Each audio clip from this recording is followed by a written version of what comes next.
അഞ്ചലിൽ വാഹനാപകടം. സിഗ്നലിൽ നിർത്തിയിട്ടിരുന്ന സ്കൂട്ടറിന്റെ പിന്നിൽ കാർ ഇടിച്ചു കയറിയായിരുന്നു അപകടം. സ്കൂട്ടർ യാത്രികന് പരിക്കേറ്റു. സിഗ്നലിൽ നിർത്തിയേക്കുമായിരുന്നു തവേരയും ഈ സ്കൂട്ടിയും. അതിന്റെ പിറകിൽ കൂടെ ഒരു കാർ വന്ന് ഇടിച്ചു പോയി. അപ്പോൾ ഡ്രൈവർ ഉറങ്ങിപ്പോയെന്നാണ് പറയുന്നത്. എന്തായാലും ഈ സ്കൂട്ടിയിൽ ഇരുന്നയാൾ തെറിച്ചു പോയി ആ കാറിൽ വീണു. അതിന്റെ ഗ്ലാസ് ചിരന്തി വരാണക്കായി ഇരിപ്പുണ്ട്. ആ വണ്ടി ഇപ്പോൾ സ്റ്റേഷനിലോട്ട് എടുത്തിട്ടുണ്ട്. അഞ്ചൽ ബൈപ്പാസിൽ ട്രാഫിക് സിഗ്നലിൽ നിർത്തിയിട്ടിരുന്ന സ്കൂട്ടറിന്റെ പിന്നിലേക്ക് കാർ ഇടിച്ചു കയറുകയായിരുന്നു.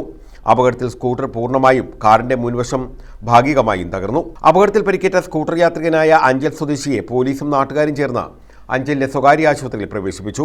ഫ്രണ്ടിൽ പോയി ടവേര വാഹനം ചവിട്ടി നിർത്തി. അതിന്റെ പുറകെ സ്കൂട്ടർ വന്ന് നിന്നു. ഒരാൾ ആ സ്കൂട്ടറിന്റെ പുറകെ ഒരു കാർ ബ്രേക്ക് പോലും ചവിട്ടിയിട്ടില്ല. അയാൾ ഉറങ്ങിപ്പോയെന്ന് പറയുന്നത്. വന്ന് സ്കൂട്ടറിൽ ഇടിച്ചു. സ്കൂട്ടർ പോയിട്ട് രണ്ട് വാഹനത്തിന്റെ ഇടയ്ക്ക് ഞെരുങ്ങിപ്പോയി. ഇതാ സംഭവിച്ചത്. ഇടിയുടെ ആഘാതത്തിൽ പുള്ളി തെറിച്ച് പുറകെ വന്ന വണ്ടിയുടെ ഗ്ലാസ്സിൽ വീണതുകൊണ്ട് രക്ഷപ്പെട്ടു. അല്ലെങ്കിൽ പുള്ളി ഇപ്പം പനയഞ്ചേരി ഭാഗത്തെ ട്രാഫിക് സിഗ്നലിൽ നിർത്തിയിട്ടിരുന്ന സ്കൂട്ടറിന്റെ പിൻവശത്തേക്കാണ് കാർ ഇടിച്ചു കയറിയത്.